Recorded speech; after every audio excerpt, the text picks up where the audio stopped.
Mesa da Palavra, reflexões para o Evangelho da festa de São Pedro e de São Paulo. Pedro e Paulo, pedras fundamentais na base da igreja. O famoso construtor planejava sua obra-prima.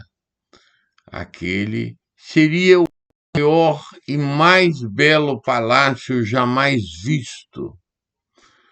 Todos que o encontrassem se encantariam e fariam tudo para vir morar. Precisava ser firme e, assim, ordenou aos empregados que procurassem as melhores pedras, as mais fortes. O castelo ia resistir aos furacões e às grandes tempestades. Passou-se um tempo e o chefe do pedreiro chegou lhe dizendo que tudo estava preparado. A construção poderia ser, enfim, iniciada. Cuidadoso, ele averiguar se as pedras recolhidas eram as de melhor qualidade conforme havia especificado. Ao examiná-las, duas lhe chamaram a atenção. Aquelas eram definitivamente dessas pedras comuns de obra. Teve certeza de que a sua construção seria levantada com muita beleza e segurança. Mandou então que a primeira delas fosse colocada como a base principal da imensa casa. Ela foi posta de forma que nada, nem ninguém, seria capaz de movê-la 1 milímetro que fosse. A outra foi guardada. Imaginava colocá-la em ponto-chave da obra.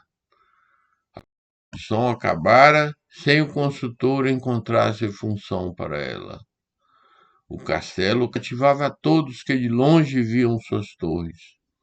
O problema é que somente aqueles que passavam pelas vizinhanças e que podiam ver suas torres de perto é que podiam usufruir dele. Foi então que o sábio construtor encontrou, enfim, função para a pedra guardada. Enviá-la fora, para que todos vissem de que era feito o seu castelo e o quanto ele era firme, belo e acolhedor. Isso para que, através de tão formosa pedra, tivessem um vislumbre do encanto e importância da sua construção lá longe. E foi por isto que uma primeira pedra permaneceu sustentando a casa, enquanto a outra ia rolando pelas estradas, divulgando entre todos os povos daquele tempo as maravilhas do seu construtor. Celebramos então neste domingo a festa dessas duas tão importantes na igreja. Pedro, a pedra fixa sobre a qual o construtor sobe as paredes da sua igreja, e a outra, Paulo, a pedra que ele envia mundo afora para que ninguém fique de fora da boa nova daquela realidade maravilhosa que estava construindo. Fazendo um exercício absurdo, imagine como teria caminhado a igreja e o que estaríamos fazendo hoje, acaso eles houvessem recusado a missão de apóstolos do reino. Ao viver incansavelmente tudo o que nos fizeram, nem dá para se ter a noção do quanto teria ficado a igreja sem essas duas pedras preciosas que deram tudo, deram até a vida pelo Evangelho. Se não tivesse havido esses dois gigantes, viveríamos hoje no segmento que a fé nos ou ela teria ficado mais restrita lá no Oriente. Pedro e Paulo, dois homens com competências, habilidades e atitudes totalmente distintas um do outro. Apóstolos que se em suas tantas e profundas diferenças. Um amigo me dizia que via um hardware da igreja. Deu-lhe a base, proveu a estrutura, nela pudessem ser instalados os softwares. Paulo é esse primeiro software. Programa poderoso que, como as redes sociais de hoje em dia, espalhou o seu rastilho por toda a terra. Dois missões que podem também ser comparados ao movimento do automóvel. É aquele que cumpre a função do freio, evitando que o excesso de velocidade com que acabe se perdendo. Mantém-se na retaguarda da fé. Toma posições mais conservadoras e polêmicas, como a da circuncisão dos novos cristãos não oriundos do judaísmo. Paulo é o que atua como acelerador desse carro de velocidade e cuida para que a lei não se sobreponha ao espírito.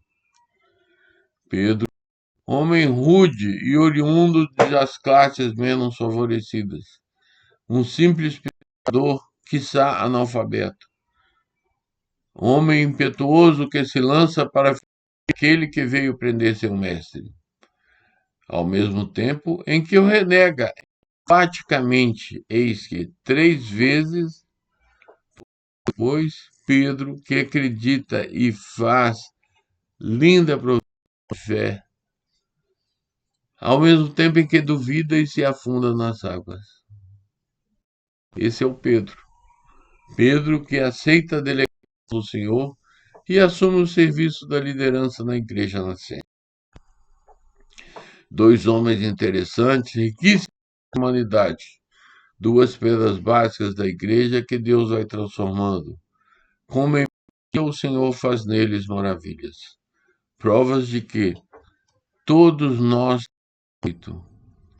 ele transforma um assassino e um mentiroso em dois santos incríveis e que tanto fizeram a fé como discípulos missionários de Jesus.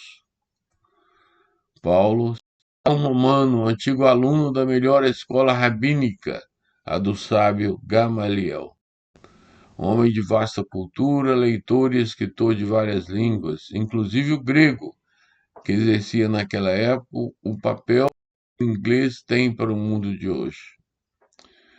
Paulo, homem que não quer saber de Jesus e nem dos seus seguidores. Segue-os para que não se propaguem, ao contrário quer que todos fossem exterminados. Ao mesmo tempo em que ele se transforma na pedra pequena que desconhece limites e fronteiras.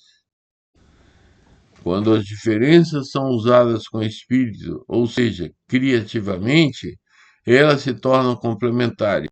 E aí, o conflito deixa de ter sentido, eis que as competências únicas de cada um dos dois são somadas, gerando sinergia, na qual a soma de um com o outro é muito maior do que dois, como seria de se prever na aritmética. O Senhor que suscite em cada um de nós o ardor apostólico e missionário de Pedro e Paulo. Temos mais coragem de assumir nosso caminho com Jesus. Quem sabe possa ajudar na nossa reflexão. Que tipo de pedra eu sou na construção da igreja? Os dois me identifico. Estou aberto para me aproximar daquele outro do qual não me sinto tão semelhante. Como se dá o meu convívio com os diferentes? Um bom domingo para vocês todos e uma boa semana.